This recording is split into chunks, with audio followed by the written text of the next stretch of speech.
Hello, and welcome to Implementing the Inquiry Continuum in the Classroom. I'm glad you can join us. I'm Terry Shiverdecker, Science Content Specialist for the Ohio Resource Center. Before we begin our discussion, I'm going to ask you to participate in a survey question, and I'd like for you to email your response using the Submit a Question button. Here is our survey question for today. What holds you back from using inquiry regularly? A, too many indicators to address in the year. B, not enough materials, such as lab equipment. C, lack of support from other science teachers, the administration, professional associations, etc. Not enough resources, inquiry problems, print materials, that sort of thing. E, lack of confidence or control. F, lack of prior training. G, unsure how to assess. Use the Submit a Question button and type your answer A, B, C, D, E, F, or G in the subject line. We'll share the results at the end of our live program. Also, you can join our discussion by submitting your email questions about today's topic. Do so early and we'll answer as many as we can at the end of the live program. Now I'd like to welcome our panelists. Mary Johnson, Science Curriculum Consultant with the Claremont County Educational Service Center, and Chris Mansour, Biology Instructor of Tiffin Columbian High School. Welcome. Thank you. Thanks. Well, I'd like to get started by having you describe for us what is the inquiry continuum. Well, the inquiry continuum simply means that the inquiry isn't the same all the way across the board. It starts with what we call teacher-directed inquiry, where the teacher is really guiding the questions, guiding the students, and they oftentimes provide the data worksheets. They have the questions at the end that they have to do. That's very teacher-directed. At the other end of the spectrum, or the continuum, is the student-directed. And the student would be asking the questions. They're the ones that are going to be designing the experiments, and the teacher becomes the facilitator of the work that the students are doing. And all in between is more the structured inquiry. And that's more of a combination. There's some teacher parts, and then there are also some parts that the students will do. But in any case, using any type of those inquiries is really important in the classroom. There's no way that you're going to be able to do all student-directed, but you definitely don't want to do all teacher-directed. But the more inquiry students do, the deeper the understanding that they have of the scientific processes and the content. And I think just when we're talking about inquiry, just like we try to clear up misconceptions in our classroom in terms of ideas, I always hear several misconceptions about inquiry when I go and I talk to other teachers. Some of the misconceptions or myths of inquiry that I get is that it's not standard-based, that inquiry is undirected student exploration, the students are just, you give them a bunch of materials and see what happens, or that, if I do inquiry, I'm not going to be able to I'm going to lose time to cover my content, I'm not going to be able to cover my standards. That's really not true. Is that if you do the inquiry, you will be able to cover your standards. It is directed, and you don't lose that content time. And so hopefully we can kind of clear some of that up today through this webcast, is that, it's not what a lot of people think it is. Okay, great. And those misconceptions about inquiry, or myths about inquiry, it's important to bring those out and make sure teachers understand what we're talking about. And so you've described for us this inquiry continuum, where we go from teacher-directed to student-directed, and we have the structured inquiry in the middle.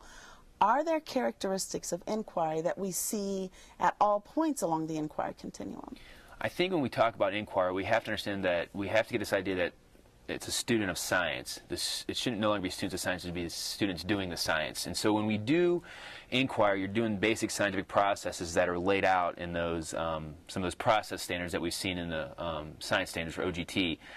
When you're doing inquiry, you got to ask questions. I'm not the teacher. The student has to be asking the questions. The student is using evidence. The student is coming up with their own explanation for some type of phenomenon. They're evaluating those, and they're communicating those explanations with each other. Inquiry has to be seen as like a group process. People are working together. Again, with inquiry and the standards, I hear a lot of, some of my coworkers are like, those process standards, scientific way of knowing, how do I get those covered? Well, you do them by doing an inquiry. But as inquiries become more popular, a lot of companies now will start to sell inquiry activities. And I just want to kind of, the buyer beware idea is that just because something says it's inquiry doesn't necessarily mean that it is inquiry, and that as a teacher, when you're evaluating products to buy, you're looking at, am I asking these right type of questions? Are my students collecting evidence? And so I think if you kind of gear your students just to think like a scientist, the inquiry will fall into place. I think the other component that is shared among all of the continuum is the assessment piece. There has to be assessment throughout, from the very beginning, with the students developing the questions all the way through to the conclusion.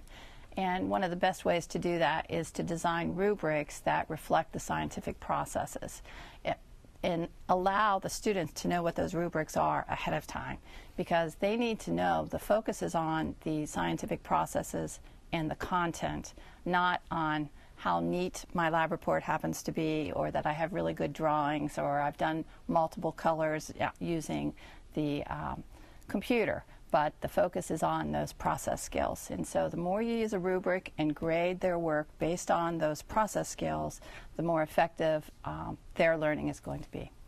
That's great. And I think as science educators, we've all experienced that student turning in this beautiful lab report with color graphs and charts, and it's just beautiful.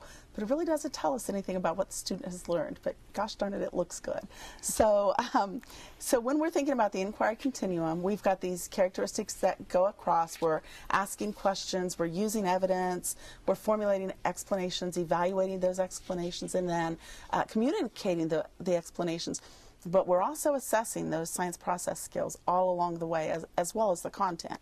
So what I'd like to do now is look in depth at the stages of the inquiry continuum. Could you describe for us what a lesson at each stage of the inquiry continuum would look like for a specific topic?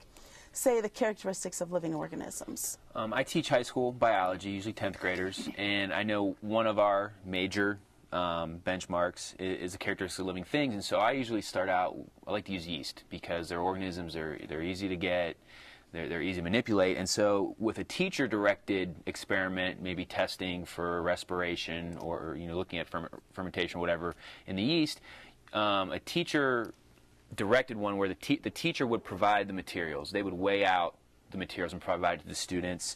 They would probably, a teacher-directed activity, they would be asking the questions. They may have them posted on the board, very low-level questions, explain, list, really not doing that higher-level Bloom taxonomy type of questions. A teacher that's doing a teacher-directed activity will provide the data chart, will already have the axes labeled, things of that nature, more teacher-directed.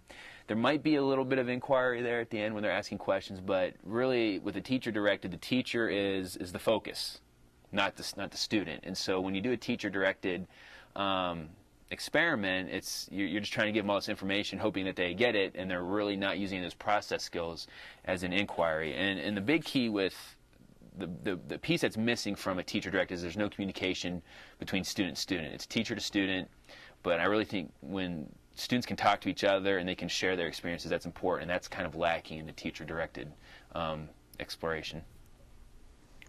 We've set up a little experiment sort of describing what Chris has already talked about. And what we have here are 2 graduated cylinders. And inside the graduated cylinders, both cylinders, we have about a half a gram of yeast and 15 mils of water. Then to the B, the one that has the blue balloon on it, it also has half a gram of sugar in it. We've placed balloons on both of them, and then the students are able to take a look at them and make some observations. In a structured inquiry, the students would be making some observations of the yeast beforehand, maybe using a hand lens and looking at what it does, maybe adding it to water and seeing what it does. They would be doing a lot more observations so that they can come up with their own questions. And those questions then would become testable questions that they would design experiments. The other thing that the teachers may provide those materials just like we provided the materials, but the students would be selecting which of the materials do they need for their experiment. The teacher would guide the students on the data that needs to be collected, but the students would design their own data charts. And again, like Chris said, even in the structured inquiry, there's much more of the student-to-student communication and less of the teacher-to-student communication. And then when you're moving into a student-directed inquiry, you may just provide the yeast and not tell the students that's yeast. You may provide it in a bag and say, okay, what is this? Is this alive? You know, again, like Mary said, providing handlings. But you know, you'd ask some questions like, well, how can you test if it's alive or it's not? Maybe put some sugar in a bag. Is this alive or not? And so you give them the different types of materials, and you want them to kind of explore and discover on their own. Okay, well, you know, is this alive? And how can we test? You know, is it living? You know, does it use energy? You do a little bit of guidance there. You would also want to go over the characteristics of living things as a background. But the key is the teacher's a facilitator. They're not up there, you know, providing the information. You're trying to guide the students to kind of discover it on their own, because a lot of times they already know it. It's that pre-assessment piece. Students are generating their own questions. The key there is that they're also going to come up with their own protocol, because a lot of times on some of these, you know, achievement tests or GT, they want them to design their own experiment. And so this is just a great opportunity for you to take in one of those processing skills. You have the student design an experiment, but again, you want to kind of look at the experiment, make sure it's something that's feasible.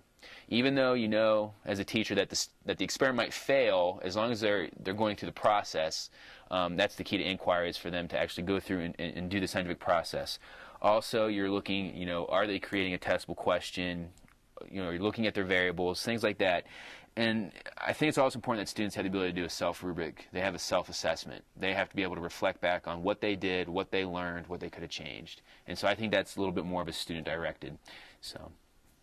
Okay, so I think it was really helpful to look at a particular topic and see how, and any of those teaching techniques would be acceptable, but to think about how can I teach this particular topic in a variety of different ways. How can I move from a teacher-directed inquiry to a student-directed inquiry? And both of you made this point, and I think it's a really important point about the communication. In the teacher-directed inquiry, that communication is more teacher-student as opposed to structured and student-directed inquiry, where that communication is more student-student. So we know that scientific discourse supports learning in science. So for those students to have an opportunity to talk with one another and learn together, I think is a really important point. So we want to make sure that the kids are learning what they're supposed to be learning. So what can teachers do during an inquiry investigation to assure that students are meeting the learning objectives? I think as a teacher, we just facilitate good science. We want our students to ask questions. We have to monitor their progress through the protocol. In Mary's article, we're talking about the checkoff list is pretty important, is as you're going through and you're seeing their progress, the whole signing off, making sure that they're meeting those objectives and standards that you want them to do. Again, the performance rubric, like I suggested earlier. And again, I think the key is reflection piece, letting the student look back and reflect on what they did. We're going to take a look at a video clip of Thomas Trang. He's conducting a science inquiry lesson, and he is modeling a lot of these things that we want for good inquiry. So if we can take a look at the video now and kind of reflect back on that. Okay, you guys are done with the two-way switch? Yes. Okay. How's this trying? Okay, why is it a two-way switch? Can you describe to me? We can flip the lights on From either side. either side. Okay, so if you, right now it's on, if you turn it off, can you turn it on over there? Okay, and turn that off over here. Okay, turn it back on. Okay, it's two-way switch. Good job, guys. Okay, what I want you to do next is to draw and label your diagram and do a little reflection. Answer those two questions, and I'll get you guys started with the flashlight. Okay. Okay. Let me see your reflection. Okay, can you elaborate on the challenges that you encounter? What are some challenges? Remember the first time you did this? What were some of the challenges? This is actually the second time that you worked on it. First time that you ever done it. What were some of your challenges? Okay, Mary, what would you like to add about assessment? Well, you know, Mr. Trang does a really great job of showing how those open-ended questions can really help you understand if the students know the content and know the processes that they're using, and that's really key to what you're doing. The other part that he asked is that reflection, and he took a quick look at that moment to see that they weren't quite there. They weren't answering, they weren't analyzing the work that they needed to do. And so he was asking more questions and he was giving it back. When the students take the OGT, they are not going to be given electrical materials or graduated cylinders and things to put together and design their own experiment. What they're going to be given is a description of an experiment, and they're going to have to analyze the data, or they're going to have to come to some sort of conclusion, and they're going to have to write it. So the writing portion is critical. And if you use the check system that we have in the article, the conclusion is the piece that gets turned in, and the teacher will have additional time to be able to read through and make sure that the student has hit all of the process skills and that they do have an understanding of what they need to do. But students must be able to write what they're doing. Okay, that's very good. And again, the two of you have made some excellent points. The reflection piece is so important, and we've seen how Mr. Trang used that, the use of open-ended questions as opposed to those questions that a student can answer with one word or with yes or no, and also the grading time, kind of reducing that by using that check sheet. And I do want to mention that accompanying that article, that check sheet that Mary's described is available as a downloadable Word document, so teachers can use that in their classroom. It's a really nice piece. So if you'd like to see the remainder of Mr. Trang's lesson, you can access that at ohiorc.org/adlit/video. You'll need to scroll down to find Thomas's video clips. So let's move on and talk a little bit more about the OGT. Can you give me some examples of how released OGT items could be used in inquiry-based lessons? Well, first of all, the process standards questions are always include the content that they're expected to know in the 9th and 10th grade. And so the more we use inquiry-based lessons in our own classroom, the more they're going to understand the inquiry plus the content that they need.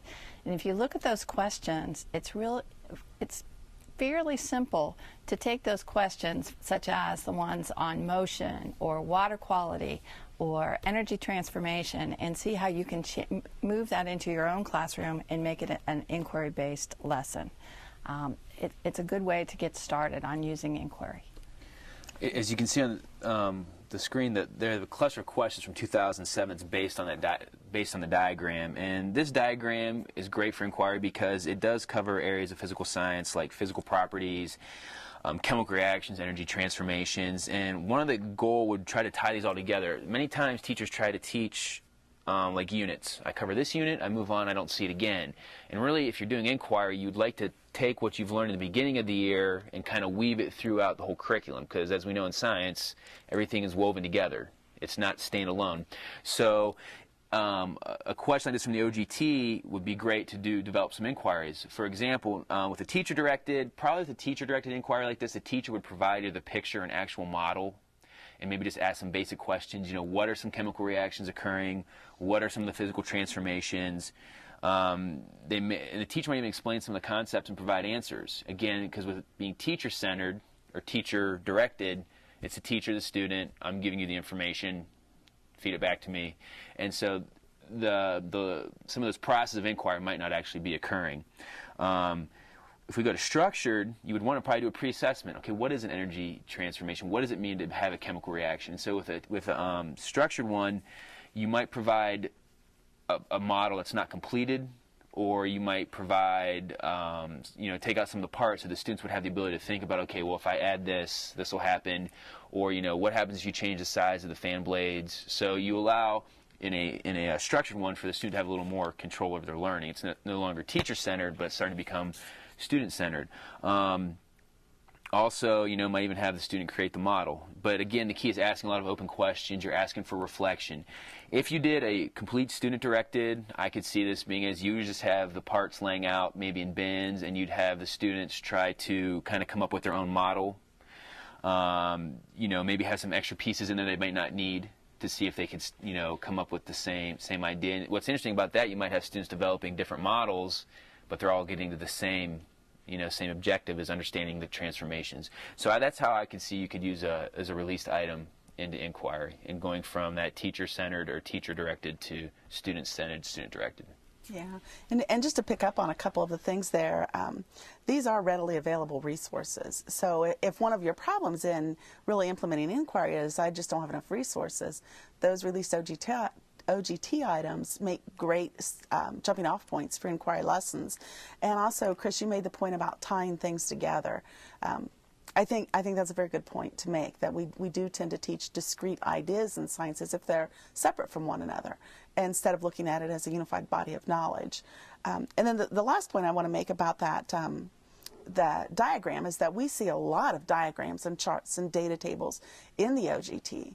So providing those for students so they can become familiar with that, I think, is a very helpful thing to do. You both have given us wonderful information about inquiry and the inquiry continuum, and I rather imagine that the teachers sitting out there are eager to get started, and they're thinking, what can I do tomorrow? How can I start doing some of this stuff in my classroom tomorrow? I'm ready to go. So what are your thoughts on that? What should they do tomorrow? Well, I think one of the first things they do is take those OGT resources that they have and design inquiry lessons based on those. Again, thinking about the continuum and trying to work towards more of the structured and the student guided as much as possible. And then the second thing would be is to look at your own lessons and take those more teacher directed lessons and change them to structured or student guided. By some of the things that they can easily do is change from, instead of giving them a data table, having them make their own data table. Instead of giving them the problem, having them just come up with their own problem after reading something about it. Or even asking questions about, at the end, on the conclusion, designing those questions that are much higher level thinking, much more needs for critical thinking in order to address the process standards and the process skills that they really need to know. Okay. And I also think if you want to try to move towards more student-directed inquiry, again, the whole communication piece is important. You want your students to communicate with each other. Science is not something you do by yourself. And so if you allow students to do student-student conversation by, as a teacher, providing OGT questions for them to answer as a group, for them to look at some of these release questions, look at the data, allow them to talk it out and kind of bounce ideas off each other. I think it's important that students see that science is not the standalone, that when you're doing inquiry, it's important that you communicate results. And also, have students reflect. What did I do? What can I change? How can I make this activity better, or this inquiry? So I think any of those little things will start you towards inquiry, and then as the teacher gets more comfortable with it, they'll start adding in these other pieces that they may not have been comfortable with before, open-ended questions, things like that. Mm-hmm. Those are great suggestions, and I think too it's important to make sure teachers understand that this doesn't happen overnight. If you have a very teacher-directed classroom, it takes time to move towards a student-directed classroom, and be patient with yourself and with your students. You'll get there, but get started. So, okay, great. Well, let's look at some of the email questions we've got from our viewers. We've received several, and I'd like to share them with you and get your thinking on them. And here's the first one, and I think this really addresses some of the myths about inquiry as well. Does inquiry require more materials? Not usually, particularly at the structured level, and if you're just moving into it, that's an easy way to get started, because you use the same materials, but you're giving the students the choice of what materials that they want to use to design their particular experiment. So no, not normally. You do not have to increase. A lot of times, if the students are directing their, if they're allowing them to choose the materials, they may even have stuff that they might have laying around at home that they might think that there's no use for them able to use. Okay. Yeah, we're real creative. Yeah. Kitchen chemistry and backyard biology. Yep. We can find a use for just about anything in our science classrooms. Okay, and here's another one, and again, I think this is a really good one. What can I do to make students more comfortable answering open-ended questions? I think that as a teacher, you have to kind of model it, in that you have to start out in the year asking those open-ended questions and allowing students to have the ability to answer questions, and if it is not correct, or that they understand that they're not going to, that there's nothing wrong with, having the wrong answer. And so I think you just kind of have to build that rapport within the classroom that, it's an open-ended discussion. Again, if you move towards the student-to-student conversation, you probably would see a lot more open-ended questions as opposed to what's the answer, A, B, C, or D. Yeah. students have grown up believing that they have to have the answer, and it has to be the right answer. And so we're trying to get them to change and not have the right answer is very, very difficult. And so you have to make the environment very safe, very comfortable. No one's going to make fun of them. Those are great questions that you're asking. Never thought about those type of things. Give them the environment that they feel safe enough to be able to ask those questions and to make mistakes. In real science, that's what happens. We have lots and lots of things that have occurred that we have found out simply by mistakes. And so we want the students to know that it's okay to make those type of mistakes. Right, and you're absolutely right. We do strive for that right answer all the time. That's what we've learned in school. You get the right answer, you get the nice, good grade, and all of those things. So I think it is, you've made some very good points, and I think that answer is very helpful. What kind of tips for managing materials during student-directed activities do you have?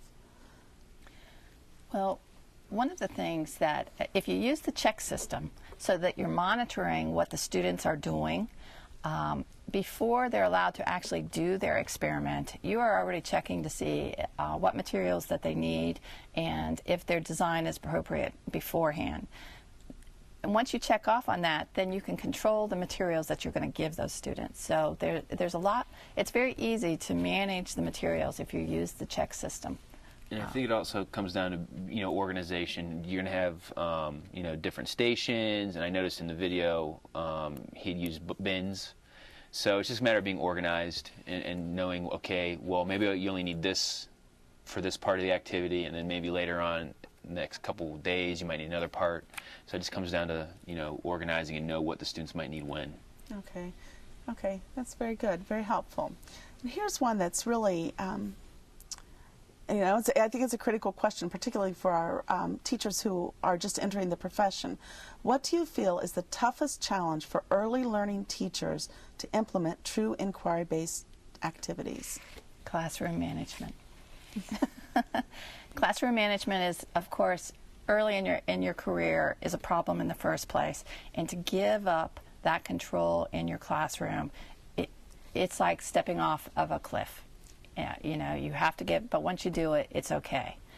And so learning to be able to let the students drive their own work, and you still have control, you still have protocols, there are expectations in your classroom, but it's just different than the normal classroom, and that's very hard to adjust to at the very beginning. And I would agree with Mary on that, is classroom management, but also kind of finding activities that do meet the content that you're trying to cover. Sometimes we do get overwhelmed. You go on the internet, you might try to find an activity, and you may get overwhelmed with the source. So you really have to go out and weed out the sources that you can use. And like I said earlier, buyer beware. Make sure it is an inquiry activity, and that it is facilitating that those scientific processes. I think is sometimes you just get hit with so much information and trying to figure out what's going to be the best in terms of classroom management and what's the best for my students. Yeah.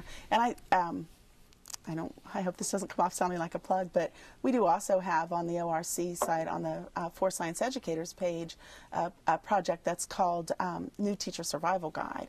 And Chris, you mentioned that you're overwhelmed with either a lack of materials or too many materials. And part of what we've done in there is pulled out some of the materials that we think new teachers might find particularly helpful to them. So they don't necessarily have to search the whole collection. They can get a flavor of what's there without being overwhelmed. So, and the classroom management piece, I think that's something that even the most experienced teacher, you're always working to get those things, those strategies and techniques down. So, okay, I have one more question here. What do I do if my students come into my 9th grade classroom and they've never done inquiry? Sometimes when students say they've never done inquiry, it's really they just don't know the definition of inquiry. That they probably have, even if they've done inquiry on their own, going out in the backyard or doing their own experimentations when they're not supposed to be. Those type of things, they have done inquiry, but it's up to the teacher to provide that support and guide them to show them exactly what the expectations are in inquiry. But you would be surprised at the 9th and 10th grade. They think they don't know it, but the more they work with them, they really they really do know. They just don't know the terminology. It's because, you know, when you look at, you know, kids elementary or middle school, they still have that, they're still inquisitive, that discovery. You take them outside, and that's really what Inquire is just you're doing the science. And so I think when you use the term inquiry, the students are like, oh, I've never heard that before, but it's just probably been called a different term. But I really do think the natural curiosity kind of will feed in. They're like, oh, I do, you know, do enjoy this, and they know how to ask the questions, they know how to do the stuff. It's just that they don't know the fancy lingo. Yeah, and they pick up quickly, and they adapt well to your classroom management style and to inquiry. And just as teachers are going to love it, students are going to love it as well. So, okay, that's all of the questions we have time for now. Let's look at the results from our opening survey question. What holds you back from using inquiry regularly? A, too many indicators to address in the year. B, not enough materials. C, lack of support from other science teachers, the administration, professional associations, etc. D, not enough resources. E, lack of confidence or control. F, lack of prior student training. G, unsure how to assess. You know, these results are really interesting. It is, they're equally distributed across those responses. So Mary, is this what you expected? Pretty much it is what I expected. I work with a lot of teachers in all over Southwest Ohio, and I hear these comments all the time. And so, yes, I really did expect it, those particular responses. A little surprised they're equal, but yeah, I expected it. It would have been interesting if you would have put all of the above. What would happen? Because I know as you're going through and reading those options there, as my first couple years teaching, that's pretty much how I felt, and so I'm not surprised at all at the results. I think it's pretty accurate of what a lot of teachers are feeling right now, if they're just starting or if they're just getting introduced to the inquiry idea. So. Okay.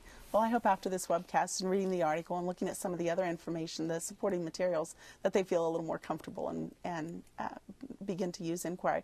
So, Chris, any final key points? The only thing that my key point is that once you start the inquiry, it does kind of take care of itself. It's not overwhelming. You just kind of get your students into that thinking mode. And there's a lot of great resources out there for inquiry, and it does make teaching a lot more fun, because I got into biology because I really like biology, and so I know when I'm doing an activity, when the students are doing an activity, I'm right in there with them. So I think it does make being in the classroom a lot more enjoyable when you're doing the science, instead of just up there giving facts. You're actually doing, you're down there doing the activity. So. Okay, Mary, final points. Inquiry is not easy to switch to from being a traditional teacher, but once you do make that shift, you will never go back to a traditional teacher. And the reason you'll never go back is because you will see the response that your students have. It is absolutely amazing. They become so engaged in the work. They become true learners of science when you use inquiry. And you'll just never go back if you do that. Okay, I agree with your points. They're excellent. And thank you both, Mary and Chris, for being with us this afternoon and sharing your expertise with other science educators around the state. Well, thanks for asking us. Thanks. And thank you for your participation and email questions. In this webcast, we've described the inquiry continuum, identified some characteristics that are common across the inquiry continuum, compared how a topic might be taught using each variation on the inquiry continuum, discussed different ways teachers can assess student learning when teaching using an inquiry approach, and looked at how to use released OGT items in inquiry lessons. Additional information is available in the supporting materials found on the Science Instructional Strategies, a look at the OGT homepage at www.ohioRC.org/4/science/OGT. If you would like to learn more about these topics, please contact ORC at web@ohioRC.org. We would be happy to work collaboratively with you to plan building or district-wide professional development programs. For the Ohio Resource Center, I'm Terry Shiverdecker, wishing you success with all of your science instructional strategies.